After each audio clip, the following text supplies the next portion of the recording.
Part 2. We're looking at bankruptcy now, and we looked at before the creditor rights and the debtor rights, and now we're going to look at what happens when the debtor just cannot go any further and has decided that they have to get some relief on their debt. There are 4 types of bankruptcy we're going to look at: 7, 11, 12, and 13. Chapter 7 is total liquidation of everything. The Homestead Act does, the homestead exemption does apply here, so the house, usually part of that equity is kept for the debtor. Chapter 11 is a reconstruction of, or a reorganization, and allows you to pay on some of the debt for so long. Chapter 12 and 13. Chapter 12 deals with farming and fishing. And Chapter 13 is a new way of reorganization, and it's for people who have regular income, who've not been laid off, or who have some means of being able to pay back the amount of money they owe. So let's go through here and just kind of do a comparison.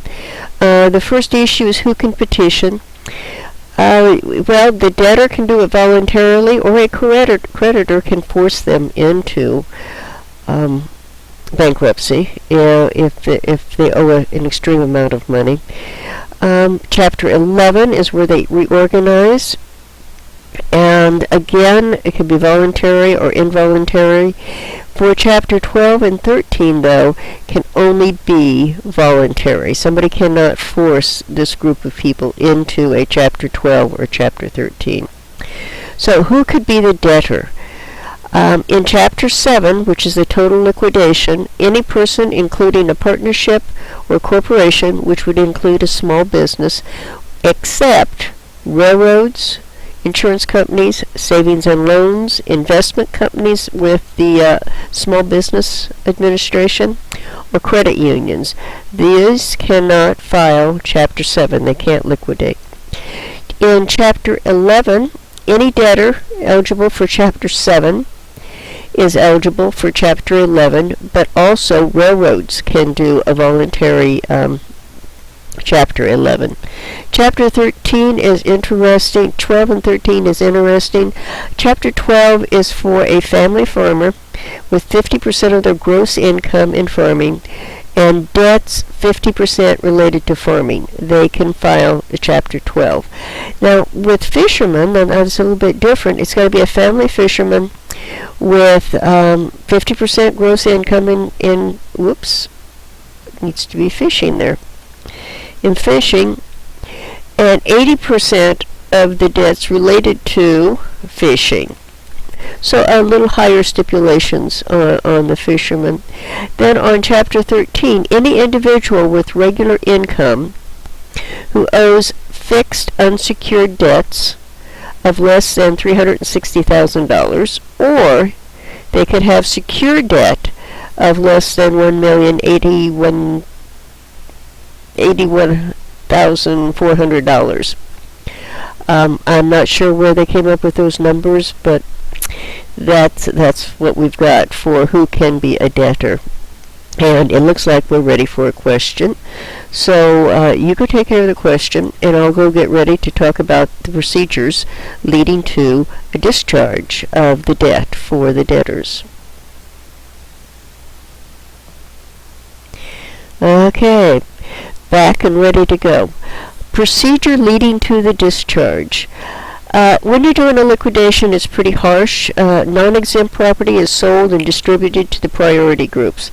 And then everything that's not paid, everything that's not covered, all of that debt is terminated at that point. That's for Chapter 7. Like I said, it's rather harsh, but it does give you a brand new start. Chapter 11, there's a plan submitted. If it's approved by the judge in charge or the coordinator in charge of the bankruptcy, and accepted by the creditors, sometimes your creditors have to accept this, then it's followed and debts are discharged as the plan is worked out. For Chapter 12 and 13, there's a plan submitted. It must be approved, okay, for the value of the property, and it needs to be equal to the amount of the claims. So, and if the debtor turns over disposable income for a 3-year period of time. So what you do is you look at your income and say, okay, this is what I can afford to pay, and these can be applied toward the debts. Then that may also work after a period of 3 or 5 years, and then the debts would be discharged. Now, what are the advantages of these? Well, on liquidation and distribution, most debts are discharged, okay? And the debtor, you've got a fresh start. And this used to be quite often the case. I think anymore, more people are leaning towards the reorganization in 11, 12, or 13. But it looks like we need another question. So you do your question, and I'll get ready for the next area we're supposed to cover here. So now we're looking at Chapter 11, the advantages of it.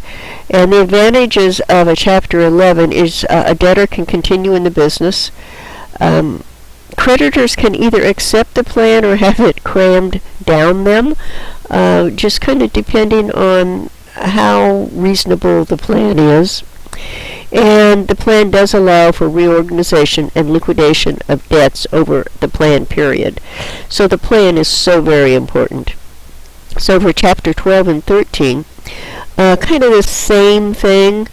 The debtor continues in the business and has possession of assets.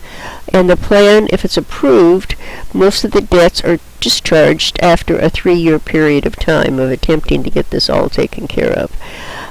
So you can see there are 4 different types. Actually, the 12 and 13 are somewhat similar to Chapter 11. A little more stipulations here. But overall, those are the 4 bankruptcies that businesses or an everyday person would look at, even a corporation would look at. Radio Shack just filed for bankruptcy and is in bankruptcy court right now. And actually the court will decide what happens to Radio Shack. So, well, that fairly well wraps up Chapter 15. I hope you've enjoyed it. So I will finish this off and see you in class on Friday. Thank you.